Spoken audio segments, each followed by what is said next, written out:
Eh bien salut à tous, Alex, j'espère que vous avez la forme. Moi écoutez, ça va super. Aujourd'hui on se retrouve pour une vidéo sur Forza Horizon 4. Oui, on est bien sur Forza Horizon 4, vous le savez peut-être pour la plupart.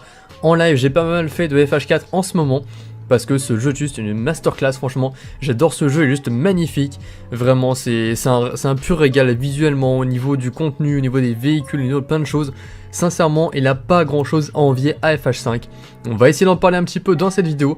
Si elle vous plaît, bah écoutez, pensez bien à me le faire savoir en mettant plein de pouces bleus, plein d'abonnements, en me donnant également votre avis en commentaire, ça ferait super plaisir. Merci à tous ceux qui le feront. Et puis bah écoutez, c'est parti pour la vidéo. Allez, du coup c'est parti, on se retrouve en jeu et la première chose qui devrait vous choquer, c'est tout simplement l'apparition de la neige, étant donné qu'on est dans la saison de l'hiver au niveau de la sélection du festival. On est du coup dans la saison de l'hiver et l'hiver sur FH4, il y a de la neige et ça c'est quelque chose qui nous manque très clairement sur FH5. Quel plaisir, regardez-moi ça. C'est juste magnifique, c'est incroyable franchement, toutes les rivières sont gelées, tous les lacs sont gelés également, on peut se balader dessus etc. C'est vraiment magnifiquement bien fait, il n'y a absolument rien à dire. Également j'ai pas pris le véhicule par hasard, j'ai pris évidemment une Alfa Romeo Forza Edition pour vraiment nous rappeler un peu la nostalgie. Oh là là, mais quelle merveille en plus cette voiture, franchement il n'y a rien à dire, c'est juste magnifique, on se régale, on en prend plein les yeux franchement, c'est que du bonheur sur FH4, franchement il n'y a rien à dire. Sincèrement, graphiquement, si FH4 sortait après le 5, ce ne serait même pas choquant tellement le jeu est plus joli. Sincèrement, mieux optimisé, mieux fait, mieux pensé. Et alors, je commence beaucoup à cracher sur le 5, j'avoue. Bon, cette vidéo est forcément liée au 4, donc je vais un petit peu en parler positivement, c'est normal. Mais sincèrement, le jeu il est tellement bien, tellement kiffant, tellement plaisant, tellement complet. Le 5, alors certes, il est à peu près à un tiers de sa durée de vie, donc il y a encore beaucoup de véhicules qui vont sortir, encore normalement beaucoup de contenu également qui va sortir. J'espère qu'ils vont vraiment rattraper le temps perdu pendant les 2 prochaines années, parce que pour l'instant on n'a pas été gâté en termes de contenu. Mais pour l'instant, sincèrement, FH4 est vraiment une masterclass selon moi. N'hésitez pas à vraiment donner votre avis par rapport à ce FH4 pour ceux qui ont pu y jouer. Franchement, c'est juste une dinguerie, je sais qu'en live il y en a pas mal qui préfèrent largement le 4 ou 5. Donc n'hésitez pas à également donner votre avis en commentaire. Alors ce qu'on va essayer de faire, c'est qu'on va essayer de comparer un petit peu les deux jeux. Alors au niveau de la map, sincèrement la map est plus petite par contre que sur FH5, ça c'est clair et net, il n'y a pas à dire. Elle est peut-être un peu moins remplie on va dire, enfin c'est compliqué à dire parce que la map du 5 est quand même très grande, celle-ci est quand même pas mal aussi. Ce qui je dirais qui différencie vraiment tout, c'est que l'espace est bien utilisé entre guillemets. Là on a vraiment des grandes forêts mais qui sont bien distinctes en fait, qui sont vraiment par endroits. Et selon moi, ce qui manque sur FH5, c'est surtout des villes comme ça, des vraies villes, des vrais quartiers, comme on pourrait en croiser vraiment très peu loin de chez nous, entre guillemets, avec des vraies villes. Donc là, on est sur Broadway. Et quelle ville, franchement, c'est juste magnifique, sincèrement, il n'y a rien à dire.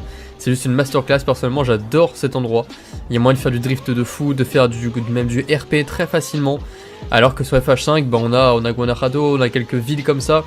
Mais c'est pas pareil, je trouve, c'est vraiment pas le même endroit, je sais pas, le même esprit on va dire. Pour moi ce genre de ville ça reflète vraiment plus ce qu'on veut voir sur un Forza, plutôt que des villes un peu mexicaines, un peu délaissées entre guillemets, qui ont pas forcément beaucoup d'intérêt selon moi.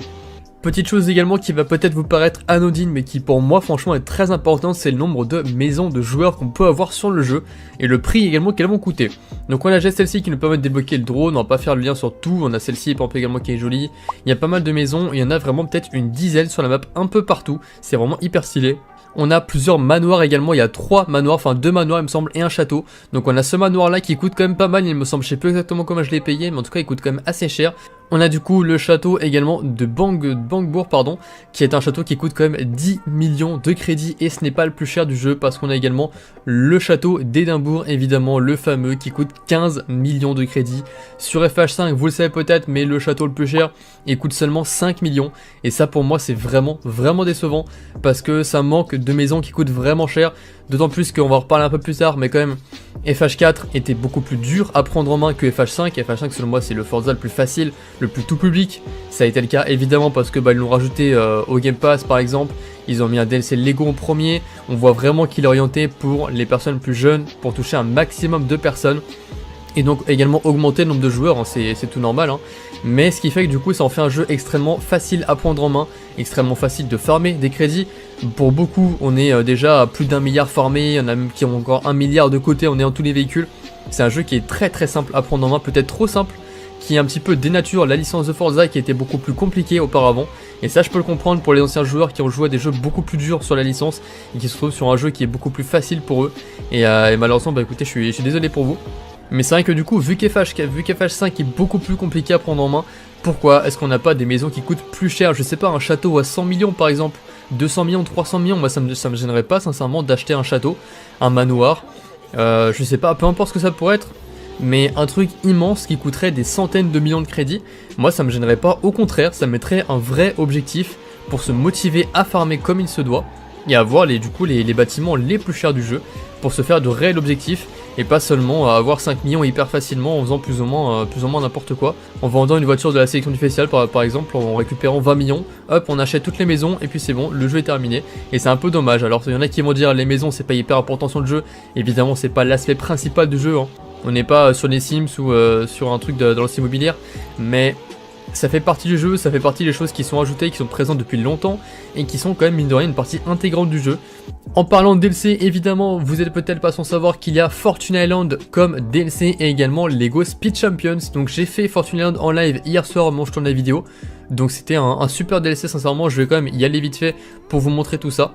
Et du coup nous voilà directement arrivés à Fortune Island, le DLC du coup qui était sorti, le premier DLC il me semble qui était sorti sur le jeu. Et regardez-moi cette map avec de la neige, c'est ça qu'on veut sur FH5, bordel, on veut de la neige, on veut pouvoir s'amuser, s'évader, changer un petit peu de climat, avec ce climat de neige, de chaleur, de température, de soleil, on veut changer un petit peu. Changez-nous ça bordel Forza, faites-nous un DLC avec de la neige. Elle en est arrivée sur l'un des points entre guillemets les plus hauts, bon on est encore très loin, je pourrais monter vraiment énormément. Mais après c'est que vraiment des énormes montagnes, regardez-moi ça, même ça fait peur pour faire du franchissement, du tout terrain franchement. Avec le petit ram là franchement ce serait une masterclass d'essayer d'escalader tout ça. Mais là du coup on a vraiment un gros point de vue sur la map et regardez-moi ça franchement si c'est pas beau. C'est vraiment magnifique, alors c'est un univers très terne, très forcément avec beaucoup de neige donc la nature est morte c'est normal. Mais ça contraste vraiment bien avec la map de base qu'on a sur FH4 qui est quand même relativement colorée finalement. Et là franchement ça donne vraiment envie avec le RAM comme ça, là ça donne vraiment des images de fou. Et quel plaisir ce DLC, pour moi c'est le meilleur DLC qui est sorti sur Forza. Et je pense qu'on est quand même pas mal à penser comme ça. Évidemment sur Fortune Island, évidemment l'intérêt presque principal j'ai envie de dire ça va être du coup tous les coffres au trésor, parce que vous avez du coup 10 chasses au trésor que vous allez pouvoir débloquer à chaque fois que vous allez avancer un peu plus dans le DLC en faisant les coups de pub, les courses, les panneaux etc. Chaque trésor vous donne 1 million de crédits. Donc ça vous fait 10 millions de crédits au total, plus 3 voitures, vous avez du coup le Lamborghini Urus à débloquer. Alors pour ceux qui votent pas les spoils, bah écoutez, bouchez-vous les oreilles ou passez un petit peu rapidement. Ensuite on a du coup la Koenigsegg CC8S et pour terminer le 10e trésor on a la Lamborghini Aventador J, magnifique véhicule franchement, ça fait super plaisir d'avoir ce genre de récompense. Même les tirages, sans déconner, ils sont pas méga stylés par rapport à FH5, ils sont super stylés je trouve les tirages de FH4, franchement ça nous régale juste. Alors maintenant pour passer au deuxième DLC, malheureusement je pourrais pas vous le présenter parce que je l'ai pas encore commencé tout simplement et j'ai envie de le faire en live avec vous également, donc n'hésitez pas à venir à 21 h quasiment tous les soirs en live sur la chaîne. On fait pas mal des FH4 en moment donc si ça vous chauffe pensez bien à venir, évidemment chaque saison également on les fait en live à partir de 21 h et des fois on fait d'autres streams, peut-être pour ce soir au moment où je tourne la vidéo on sera peut-être sur Far Cry, on verra, mais n'hésitez pas à passer, ça fait super plaisir en tout cas, on vous attend avec plaisir. Dans tous les cas, voilà, le petit DLC Lego qui a fait un petit peu débat, je vous mettrai évidemment des images, des trailers, etc. par exemple. C'est un DLC qui a été très controversé dans le sens où ça a fait plaisir à tous ceux qui aiment Lego, mais c'est un DLC qui vise en tout cas à toucher le tout public, un petit peu comme Hot Wheels comme on a pu voir sur FH5, qui est un DLC qui n'a pas énormément plu dans l'ensemble, on va dire que c'est pas une catastrophe, hein, mais disons que c'est pas un DLC qui a marqué les esprits on va dire. Et pour le coup Lego, voilà, c'est pas une grande réussite, il me semble que sur les notes, sur Fortune Island on était proche de 9 sur 10, alors que Lego on était peut-être à 6 sur 10 ou 5 sur 10 je crois un truc comme ça, donc c'est vraiment très faible en termes de notes, en termes de ressenti et de plaisir pour les joueurs par rapport à Lego, et c'est pour ça que si ça revient sur FH5, c'est pas une mauvaise chose en soi, mais c'est que vu que ça a déjà été, on va dire un peu une catastrophe sur FH4, s'ils le ressortent sur le 5, ce serait vraiment dommage et vraiment une grosse erreur pour le coup. Et on espère vraiment que ça ne ressortira pas, même si le DLC a comme des avantages plutôt sympas, l'univers est marrant on va dire. Les voitures pour elles sont dégueulasses, sincèrement ça j'arrive pas à m'y faire. On pourrait également parler des histoires, avec par exemple des collaborations incroyables avec Top Gear pour avoir un tracteur de chez Top Gear, pour avoir des voitures vraiment magnifiques pour le coup. Beaucoup d'histoires, beaucoup d'histoires, avec surtout pas mal de, comment dire, d'épreuves en fait à faire, c'est souvent des prouesses, du drift, des trucs comme ça, beaucoup plus compliqués que sur FH5 et ça fait plutôt plaisir. Et également on pourrait parler évidemment des entreprises qui sont des espèces d'histoires mais sous forme d'entreprise. En gros, vous allez acheter une histoire, donc une entreprise, pour à peu près 100 000 crédits, et celle-ci va vous rapporter des crédits quand vous allez être déconnecté du jeu. Donc là par exemple, je sais qu'en 2-3 jours j'ai fait genre peut-être 15 000 crédits sans rien faire, en ayant simplement fait les étoiles, en ayant acheté l'entreprise 100 000 crédits, et vous savez, du coup, à peu près 2 semaines, vous avez largement remboursé déjà votre entreprise, et du coup, c'est 100% du bénéfice après. Pourquoi ne pas avoir repris ce principe-là sur FH5? C'est en réalité une masterclass, même avec la Vocho, ça aurait pu être possible.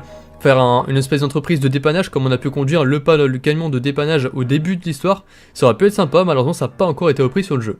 Également les françaises qui étaient beaucoup plus mises à l'honneur avec des voitures Forza Edition. J'en ai déjà 2 alors que je viens de commencer le jeu. On avait également la 205 T16 il me semble, qui était magnifique en plus de ça. Donc moi je vais prendre la petite Clio RS pour terminer. Mais on avait vraiment beaucoup plus de voitures Forza Edition également. Et allez, moi ça c'est le petit Clio 3, la magnifique Clio 3 RS, ça fait super plaisir. En tout cas voilà, je vais pas non plus épiloguer trop longtemps, j'espère que la vidéo sera pas trop longue également. Vous avez un petit peu, je pense, compris le principe, mon point de vue également. Le but n'est pas de casser FH5, le but c'est simplement de montrer ce que sont capables de faire Playground Games et ce qu'on attend pour FH5, que ce soit encore mieux. Normalement, un jeu doit s'améliorer au fur et à mesure des années, malheureusement c'est pas le cas sur FH5, alors qu'ils avaient annoncé des trucs de fou. Et c'est un peu dommage, j'espère vraiment que ça va s'inverser avec le temps. Moi bah écoutez, je vais pouvoir vous laisser là-dessus, pensez bien à mettre un petit pouce bleu, également à donner vraiment votre avis en commentaire, à me dire ce que vous pensez, ce que vous aimeriez voir sur le jeu, ce qui vous manque également sur FH5 par rapport aux autres Forza. N'hésitez pas à bombarder l'espace commentaire, et également à mettre plein de pouces bleus si vous voulez plus de vidéos sur FH5, il faut me le dire, comme ça voilà je serai au courant. Merci vraiment à tous ceux qui le feront, pensez bien à vous abonner, à mettre la petite cloche pour être informé des prochaines vidéos. Moi du coup je vais pouvoir vous laisser là-dessus, vous souhaitez une bonne journée et une bonne soirée, c'est Lex, ciao ciao, prenez soin de vous, à la prochaine.